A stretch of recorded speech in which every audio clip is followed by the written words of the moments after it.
सतीश राधा काकाचा एकुलता एक मुलगा होता. पतीच्या निधनानंतर त्यांनी एकटीने त्याचे चांगले लालन पालन केले. तो देखील अतिशय होतकरू आणि प्रामाणिक मुलगा होता. गावात लहानचा मोठा झालेला सतीश चांगलं शिकून शहरात नोकरीला लागला. त्याचे लग्नाचे वय झाले तसे राधा काकाने आपल्याच गावातील एका सुशील घराण्यातील सालस आणि दिसायला देखण्या अशा प्रियाशी त्याचे लग्न लावून दिले. लग्नानंतर सतीश बरोबर काही दिवस गावी राहून प्रिया शहरात जायला निघाले. राधा का मात्र आपले गाव सोडून शहरात यायला तयार नव्हती. मुलांना पोटभर आशीर्वाद आणि बरोबर भरपूर गावचा मेवा देऊन तिने त्यांना पाठविले.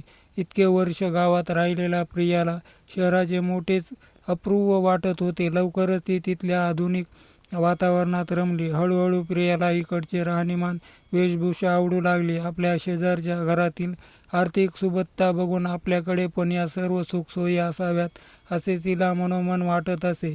परंतु सतीशच्या जेमतेम पगारात हे सर्व त्यांना शक्य नव्हते याची तिला पूर्ण कल्पना होती. त्यासाठी त्याच्याकडे कधीही तिने हट्टहास धरला नाही, पण आपल्या परीने प्रयत्न मात्र चालू केले. गावी असताना ती शिवणकाम विणकाम खूप करी आणि त्यात तिचा हात कोणी धरू शकत नसे. आपल्या या गुणांच्या आधारावर तिने मग इथे घरच्या घरी शिवणकाम चालू केले आणि हळूहळू तिचा छान जाम बसला आणि तिला कामाच्या ऑर्डर्स मिळू लागल्या. आणि मग एक एक पैसा जमवून तिने मोठ्या आवडीने आपला संसार सजविला. तिच्या या गुणांचा सतीशला फार अभिमान वाटे. दोघेही मोठ्या गोविंदाने आपला नवलाईचा संसार करत होते. काही महिन्यातच त्यांच्या या संसार वेलीवर एक गोडच फुलले. बाळंतपणासाठी गेलेली ती बाळंतपणानंतर काही महिने माहेरी राहून मग बाळाचे बारसे आटोपून आपल्या गोड परीला घेऊन ती राधाक्का बरोबर आपल्या शहरातल्या घरी आली. दोघांचा तो छानसा सजवलेला संसार बघून राधाक्काला खूप आनंद झाला.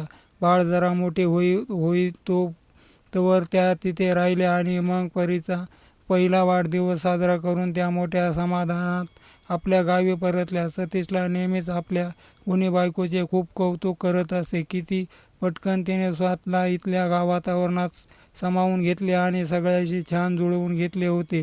शिवाय थोड्याच दिवसात स्वतःचा छोटा व्यवसाय देखील चालू करून आपले छोटेसे घरकुल छान सजविले होते. आजवर तिने त्याला काही मागितले नव्हते आहे. आता त्यात समाधान मानून ती त्याच्याबरोबर खूप खुश होती. आता तर परीमुळे तिला सर्वच मिळाले होते. परीच्या संगे तिला आता दिवस पुरेनासा झाला होता.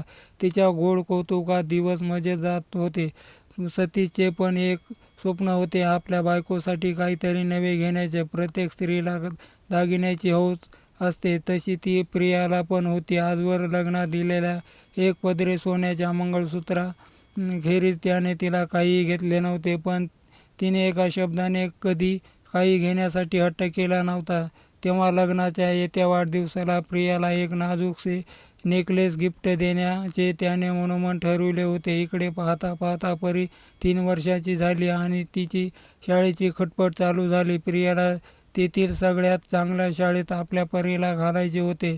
नशिबाने परीला तिथे ॲडमिशन मिळाली, पण तिथली वार्षिक फीस खूपच जास्त होती. प्रियाने यावेळी मात्र पहिल्यांदा सतीशकडे पैशाचा बंदोबस्त करण्यासाठी हट्ट केला.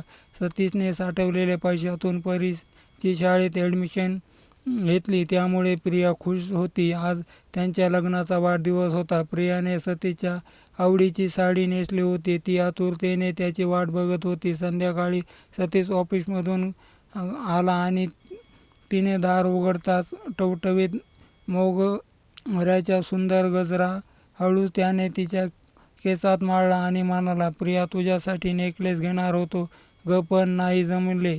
आज तुला द्यायला माझ्याकडे काही नाही. त्यावर प्रिया त्याचा हात आपल्या हाती घेत म्हणाली, तुमचे प्रेम हेच माझ्यासाठी सर्व काही आहे. तेवढ्यात परीने येऊन तिला मिठी मारली.